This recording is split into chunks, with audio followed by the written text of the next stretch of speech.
Hello and welcome to Bleeding Rainbow Comics. I'm LJ, And I'm Win. and today we are going to be breaking down our top 5 shows of the year 2024, along with some honorable mentions because my list was a top 10. But don't forget, like and subscribe and all that good junk, and let's get started.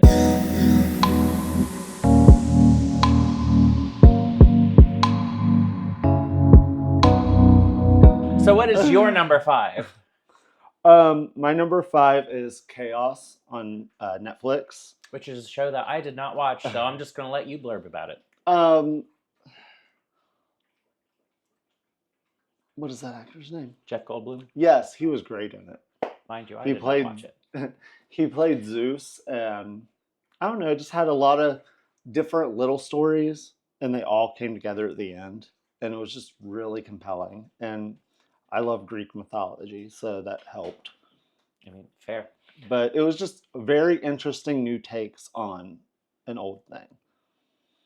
Fair enough. Yeah. I can't speak to it because I didn't watch it. It got canceled, so. My number 5 was the also Netflix Monsters, the story of the Menendez brothers.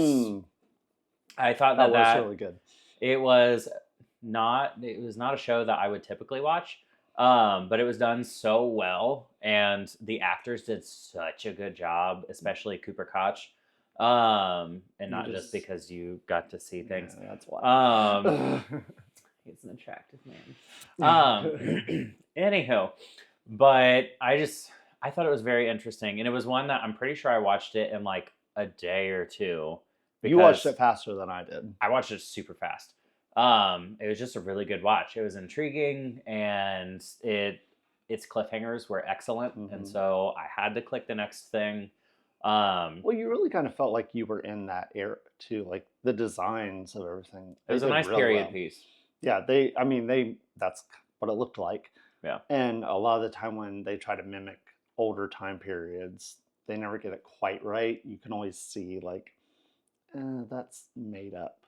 Well, and my favorite thing that came out of that is showing that stigmas, not only from the 80s, but from today, how that kind of stuff actually happens. So I know the show itself wasn't 100% factual or 100% confirmed.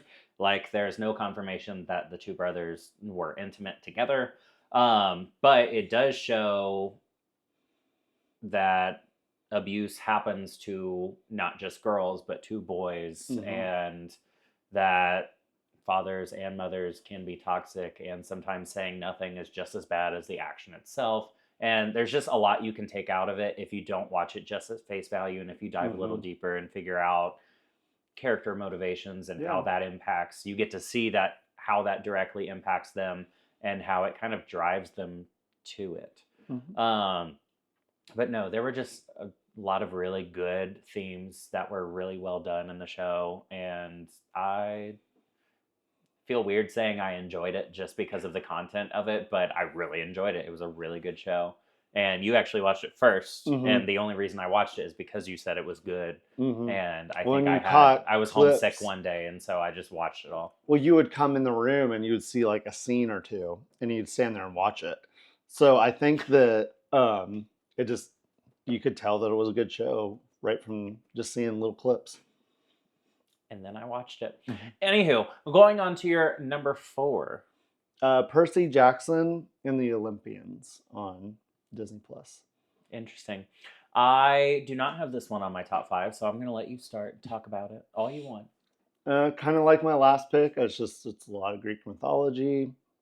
You're just really into Greek mythology. I mean, it's fun. I think the casting is great. I love Percy Jackson because he was in another movie with Ryan Reynolds. The Adam Project. The Adam Project. And he was spectacular in that. And it just carries over Percy Jackson. I mean, I liked it. I think overall, for those that did watch it, it was pretty well received, especially in context of the show versus the older movie versus the book. And I've never read the book. I can't read. So I think that people that did read the books enjoyed it more, especially than the movie, because apparently And I did not know that until the show came out. That the original Percy Jackson movie, people that read the books in general hate that movie. That's generally what happens when they turn a book into a movie. They always say that it's not as good. Well, you fit a whole novel into 2 hours. Or in this case, a lot more, I guess, because it's a show. But Damn good show. no, I mean, I enjoyed it. I think it was definitely better than the movie, and that's about all I have to say about it. Is also the girl from Will and Grace being the Mrs. Dodds. Oh yeah, What's Karen. her name? Yeah. I enjoy anything that she's in, but she's rarely in anything. So when she does show up, it's just a delight. Anything else to say about that? No, just liked it. Fair. It was a good show, and you said quite a bit about it, and just those actors. I do think it was really well cast. So my number 4 was Fallout Season 1, and I think the gauge for me on that one was I enjoyed it so much. I enjoyed Ella Purnell. I enjoyed just being in the world, and I thought it was so well realized. There were a ton of Easter eggs in that, and as somebody who had, prior to the show, I had never played a Fallout game, it made me buy a Fallout game and play the Fallout game. And so I think that is what shows true success, is if you can get more into the video game fandom from your show. Yeah. I don't have Fallout on my list anywhere. Rude. But it was a great show. I love it. I can't wait for season 2. The only reason it didn't show up on my list was because when I was going down through the shows that aired this year, I had completely forgotten about it until I saw it again. I was like, oh yeah, that was a really good show. You have to justify it to me. But if I had forgotten about it completely, well, it did come out in January. It can't make the list. It came out in January. It came out like pretty much a year ago. That's why I keep a list of everything that I watch that comes out that year. But that's just me. But the fact that I'm still excited, like 12 months later, I'm still excited for season 2. It's also just really weird with the fish monster with the fingers on the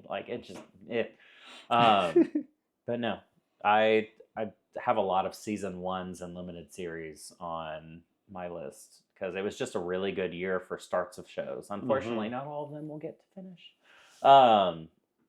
But no, I thought Fallout was super strong. I thought it was super well received. Also, it was hard to find somebody that had something bad to say about it. And for any fandom to be on board with literally anything in unison these days, they did something right. Yeah. And I want more. I don't have the attention span to play a whole nother Fallout game, though, at the moment. I got too much other stuff to play. But anywho. Number 3. I had X-Men 97. And I also have it on my list, but not yet. So we can talk X-Men 97. Yeah, it was so nostalgia. It was just like the old cartoon picked up, and I used to watch that every Saturday morning with my uncles, and it did not miss a beat. It was just like it was a forgotten season from back then. Pretty much. As somebody who did not watch it religiously, I watched it some, but I feel like my entry spot truly was X-Men 97 for the animated series. And so, of course, I went back and watched all the other crap. But I think it was a gorgeous show. I think Bo DeMeo wrote a really good season. Rest in peace, career. I'm hoping the next seasons are just as good. Like, I know he had a hand in the second season too of writing it. We don't know how much they had changed. So I just hope it keeps this momentum. It keeps going. It was just so good. I'm trying to pick like one character to focus on because my ADHD brain is like, talk about this one or this one, this one. Let's think Morph. I think they did a great redesign of Morph, re-characterization of Morph, and it fit him so much better. I love that he has a crush on Wolverine. It fits from the original too, because if you go back and watch it, he was obsessed with Wolverine. As is most of the world. I am sorry, but he wouldn't have been that butthurt about getting They abandoned were on the just field. friends, though. There's stuff going on there. He's so catty, and I love him, but he's catty in the best way and not catty in a bad way. Also, Gambit Yeah, Gambit was good. and Rogue having Cap Shield and Yeah, Magneto was amazing. Magneto was right, by the way. I think Charles was okay. I think that he was a little light this season. I think Magneto. This was really like Magneto's him. season, and he brought it in every frame. Mhm. But I don't know. They had creative uses of their powers, like showing older Jubilee using her powers other than just fireworks and using it for like transportation. Yeah, that and was creative. Weapons. It was neat to see old Jubilee It was just and fun. how her powers developed Yeah. over time. It was interesting. I'm really glad that episode. I will say the show felt really inspired. It felt really, really inspired by the comics and also inspired by the passion of the people making it. There was, again, a lot of love that went into this project, and I just really liked it. Yeah. Like, I think that for not getting X-Men content for quite a bit, this was a really good entry for somebody that does not necessarily know X-Men as well. Of course, everybody knows a little bit. But also, can we talk about how good Storm was this season? I mean, she was good enough to make it into What If, too. So she's so good. The same voice actor. She's so badass. But yeah, X-Men 97 was just a really good jumping on point for people that aren't even X-Men fans. And I think that that's something could be said about that. If you like how they combine their powers together in that show and work together, you really need to read that X-Men Krakoa era comic book run. I read some of it. I just haven't read all of it. I know that you are more than wanting Krakoa to come to the MCU. I think what they did with Genosha was really good.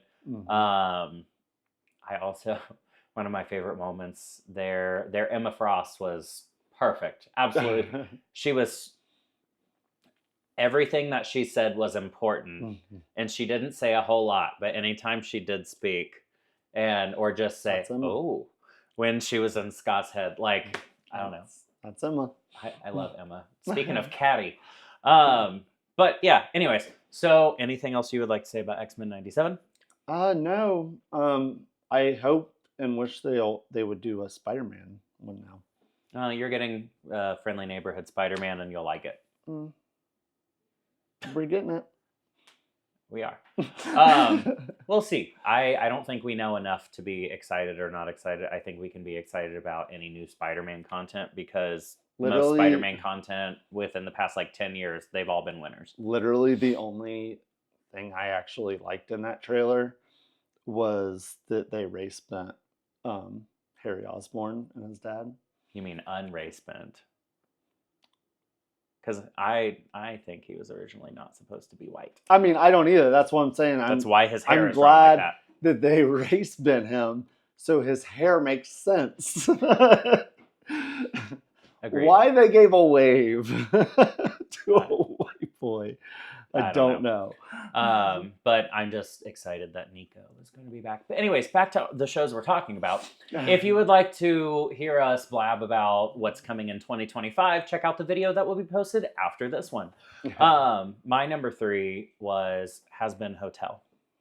That is... as a show that was completely under my radar until it dropped, it was a pleasant surprise. I think the biggest thing that I enjoy about it is, I mean, it's a fun show, but also the music. And the music stuck with me for months. I still listen to the soundtrack from that show. It's Rocky Horror meets Disney. It's perfect. That's great. And I love Angel Dust. I was about to say, I am an Alistor connoisseur myself. But no, it's something different. It's something that's not afraid to go there. It's crude, it's rude, it's gross, but in fun ways. And it's total brain rot, but in the best way. And again, its music will just stick with you. And it just, for months, this show was on my mind. And that's why it's so high on my list. I listened to Poison yesterday. Fair. I think that I've listened to the soundtrack. Actually, I listen to the soundtrack so much that my Spotify Rap 2024, 4 out of my top 5 songs were Has Been Hotel. And I've listened to a lot of Wicked, so you Hmm. can only imagine how many times I've had to listen to Poison, or let's see what else we got. Happy Day in Hell, or just anything from that show. Loser. Loser. Loser Baby's not as much I for me. like it. Well, I If want I more like Angel Husk. Dust. I like Husk because he is Dr. Facilier and Princess and the Frog. Yeah. And that is also something I didn't know until after I watched the show. But I want more of him now that I know that. That's a really good Disney villain too. Well, he's getting a little darker with his roles that he's Mm-hmm. taking. I also really like the cast. The cast is super fun. I've watched a ton of one, behind the scenes, 2, just videos where they're promoting it and doing interviews, and they all seem like such kind people. Mm-hmm. Which, who knows, because they're all like musical theater people for the most part. The voice actor for Angel Dust is cute too. Blake Roman. Mm-hmm. I think this is like the first thing he's ever done because he's like a baby. He's cute. But we get it. But one of my friends actually met him at a con and shared her story, and That's apparently cool. he's super chill and took a bunch of selfies on her phone that she didn't know about. But no, this cast is just really cool. I also didn't realize that Erica Henningsen was the Broadway recording of Katie on the Mean Girl soundtrack. Mm-hmm. So that automatically, I think that's what drew me to it. But yeah, I'm excited for season 2. What's your number 2? That confused me because my number 2 Well, is stop looking at my number 2. You look at your number 2. My number 2 is Has Been Hotel, which we've already discussed. Do you have anything new to add since Nope. it's your number 2? Why is it your number 2? Why do you like Has Been better than X-Men? I mean, we Just already because talked Angel about it. Dust? The music. I think the music added to it a lot. It's a raunchy Disney movie, Mm-hmm. and I'm a Disney fanatic and an adult, so. Well, and to be fair, it was a show that we talked about for months after it was Mhm. over, and with how much media that we consume, for something to stick with us and stay in our conversation. Yeah, that's why it's my number 2, because like I said, I listened to the song just yesterday. Mm-hmm. Like, if a show's going to stick with me that hard, then yeah, it's going to be high on my list. Like, But not X-Men your number almost 1. got there, but it wasn't as It was engulfing X-Men in my 97 life. was amazing. I just feel like the conversation stopped as soon as the show did. Mm-hmm. But that being said, my number 2 is X-Men 97, just because it made me. I've liked the X-Men, but it made me fall in love with the X-Men. That's funny that they're flipped for us. No, we can't be the exact same. What would be fun in that? But no, I put it as my number 2 because I could not justify putting it any lower than number 2. It was exactly what I want the MCU X-Men to be. I think that they got everything just right. It's just a phenomenal show, and I know not a ton of people watched it, so go watch it. The only thing I would change about that show is put Bobby in it. Iceman. Listen, we're getting season 2s. Let's see, we're getting season 2 of X-Men Has Been Hotel Fallout. We're not getting a season 2 of Monsters because that's a limited series, but I'm excited to get more content for all of these things. So without going on to our number 1, let's go on to our honorable mentions. Do you have any honorable mentions for TV shows that came out in 2024? I have one. The honorable mention, singular. And it was the only one needed on the list. And I even tried to find a place for it in my top 5. But it didn't quite make it. Bluey. To be fair, Bluey is the bomb. I think, what was it, like the second half of that last season that came out earlier this year, and then they started to do the mini episodes. It's just a fresh take It's on... the perfect kids show that anybody can enjoy. Yeah. It's fun. It's funny. It's relatable. It's actually relatable. Yeah. Like, all the situations that they're in is crap kids do, and how they talk, and it's just... You like it because you are a muffin. Or at the very least, like... no. I was going to say you're also a bingo, but you are muffin 100%. I like to think that I'm like the dad. like a mix between Bandit and Muffin, but I would say Muffin more often. Who would I be? Answer carefully. Tread very lightly. I think you'd be Bandit. You'd fall into the Bandit role. He is my favorite, so that works. Because you're goofy, but you can get crap done when you need to. Oh, I'm glad somebody thinks I can, because I don't think I can. Anywho, more honorable mentions, because I have a bunch. The Boys, season 4, I believe it was. This one, I think it was my number 6, but The Boys was great. It was super watched. It was super politically relevant. And I don't know, it just, they went to deeper depths, and I know that it made some people uncomfortable, but I don't care. It was a phenomenal season. Was Gen V this year? I'm not sure. If it was, it would have been super early in the year. Yeah, I just didn't know if it was like maybe January. But I would, if it is this year, I would have ranked that before The Boys. Oh, you got to make a list. But no, I thought that this season of The Boys was phenomenal. I am sad that they're kind of wrapping up. I think they only have, one more season of it. I love to be in that world. And it's not just a crude parody. It is a direct reflection of society. Yeah, I mean, I had a really hard time narrowing it down to 5. Like, if you showed me shows this year. If you showed me my list tomorrow, I might question it. That's true. A lot of these have been switched for me within the past 24 hours. So, like, I don't know. There's a lot that I guess I should have did honorable mentions on, but I didn't do honorable mentions. You can just take mine. I mean, so far, they're the same. Well, going on. Heartstopper season 3, I thought deserved some love. I think it was done well. I think it was better than season 2. Maybe not as good as season 1. Yeah, but I like to see them flesh out the characters a little bit more. It was nice to see them age out of the innocent children roles, because as the actors age, it's harder to picture them being so innocent. And the fact that we're cussing now and we're thinking about sex now, it's just, it was a really good representation of, we'll say, a healthy queer adolescent relationship. And we don't get that a whole lot. And for people that are like, but there's adolescent love stories all the time. Not for queer people. And this show just is and always has been a trailblazer. Yeah, is the word I'll use for it. Yeah, I wish but I no, had also Kit Connor and Joe Locke are just captivating. And as we've already talked about in our movie video, go check that out. And then another LGBT show that you have on your honorable mentions. You cannot bring up my honorable mentions. That is my job. But my next honorable mention, unfortunately, we are not getting any more of it, and it is a first season. It is Netflix's Dead Boy Detectives, which unfortunately was not renewed for a season 2 or canceled to not get a season 2. Regardless, we're not getting a season 2, and that is absolutely a mistake. Garbage, because Dead Boy Detectives is a fantastic show, and I would have really liked to see where they went with it. And I wouldn't have changed anything about that show. It was atmospheric, it was spooky, it was cozy, it was dark, it was weird. But no, I'm really sad we're not getting a season 2 of that. I thought it was really good. It was one that really stood out to me this year. But yeah, we can take Amazon show and put it on for Teen Spirits, a different ghost teen show. Let's not make our own. Let's just take it from another place.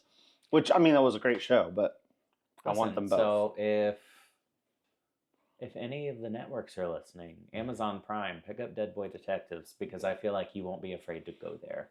I do have 2 more. Speaking of Amazon Prime, both of my next ones are Amazon shows. So we have Invincible, the second half of season 2. The reason it's on my honorable mention list and not my top 5 is because, one, we had to wait so long for the second half of season 2 and season 2 in general. It's just, there wasn't as much hype there, and so I wasn't as excited about it. I think it was a really good season, but overall, it's just one half of the season that I can put in the 2024 grade.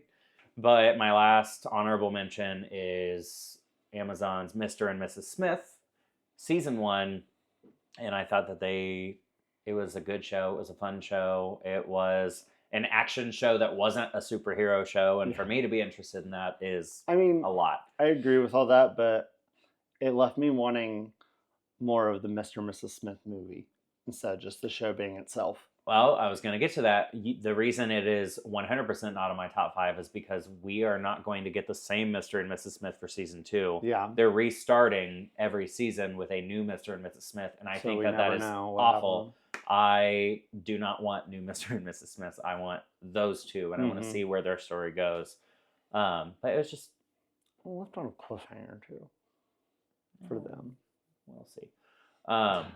But no, that's why it was not in my top 5. But it was a really good show. Agreed. I suggest check it out if you if you're okay with not seeing those two characters again. But anyways, go to your number 1. Agatha all along.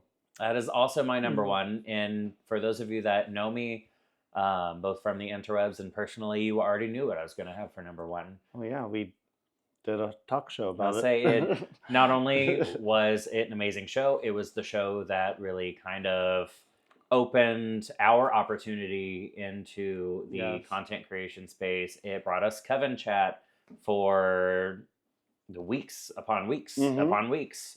And it was appointment viewing. Yeah. It was an event. And I don't think that anything else was a true event viewing to where a large group of people said, okay, I have to sit down. I have to watch this so it does not get spoiled. Yeah. Every episode had something going for it, and go for it. It gave us some lifelong friends, I feel. It did. And I associate that with the show for sure. But also the show on its own, it was a passion project. I think it proved that Jack Schaefer really was what made WandaVision so great, other than, of course, like the actors and the director. But she was the magical ingredient in that. And she took that and elevated it. And the amount of detail and care to detail that she put into the show, and the amount of love that the cast has, and the amount of chemistry that the cast has, both let's say friendly chemistry and not so friendly chemistry, more than friendly chemistry. I think the casting was the lore was great, and I love a good mystery, and I think Jack Schaefer really shines with week to week mysteries. And after WandaVision, I didn't think that any show would captivate me as much, and Agatha All Along surpassed WandaVision for me, which is. And I love all the little Easter eggs in his room on the last episode. Like, it's just very well thought out. It was well thought out. It was very well written. The casting was perfect. Catherine Hahn, I couldn't put anybody else as any of those characters. But how do you get Catherine Hahn, Aubrey Plaza, Patti LuPone, Joe Locke? We also got Sashir Zameda. We also got Ali An. Yeah, and also, did I say Patti LuPone? But no, it's just everything worked so perfectly that I would not change a single thing from the show other than them speeding up the announcement for season 2, which we are getting. Yeah, they need that. I have a complaint about, and also they killed off my favorite character after the first episode. Well, we can't talk about that. No spoilers, but. By now, everybody on the internet knows it also introduced Wiccan into the MCU, which is my favorite comic character, and I am very pleased on how they did it and how well they did it, how well he was received in the general audience, not just the queer spaces. I think he was perfect casting. I think how they did it was amazing. In the comics, they've leaned more into the goth side of Wiccan, and just having him start there was And can we get some freaking collectibles from the show? Yes, I would love some Marvel Legends, some Hot Toys, some more shirts, some more Funko Pops. I would like some more posters. I would like, I don't care, bracelets, earrings, tattoos. I love it. Everything. But no, everything in the show worked so perfectly. And my only complaint was that I wanted more of it. And that's an amazing complaint to have. I think what they did with The Witch's Road was great. I think having the Lopez's back to do that song and to do every iteration of that song. So come on, give us more. Give us more. I don't know how you're going to do it with it and still call it Agatha All Along, because it will clearly be centered around Wiccan at that point. But it's just so good. Just name it. It was Wiccan all along. Yep. And I mean, how can I not put it as my number one for 2024 when it is my number one for all time shows? It is my favorite show that I have ever watched. And to get that this year was a real treat. To get the community that I got from it also was a real treat. It opened up a lot of opportunities for us, and it was just a really good time, and it gave us community at a time where we really needed it. But yeah, this show and just the memories surrounding the show will forever be with me. And there is not a TV show, not only this year, but ever, where I have that strong of a connection to, both in the show and out of the show. Anything you would like to add? Because we all know I've already talked about Agatha all along for what, 9-10 hours on the internet. So I'll let you talk. Season 2, Wiccan after all. No. Season 2 will 100% be called Agatha All Along, because you want those Nielsen ratings, so people will go back and watch season 1 and then. Anyhow. But yeah, we know we're getting more of him. We know we're getting more of them. Let's just we gotta speed it up. Make those final decisions Not and getting get it any going. younger. Well, we need it before Doomsday, which probably won't happen, because I want them in Doomsday, and I want them to find Tommy before Doomsday, because I want them to see Wanda in Doomsday. My wish list. But anything else you would like to say about TV shows of 2024? I think that's our top 5. I think we covered it all. We've been yapping for a half hour. But anyways, as I just said, this is our breakdown of the best TV shows, in our opinions anyways, of 2024. As always, like and subscribe for Bleeding Rainbow Comics. I'm LJ. And I'm Win. And we will see you in our next video. Check out our 2024 movies and our 2025 anticipation video. See ya. Bye.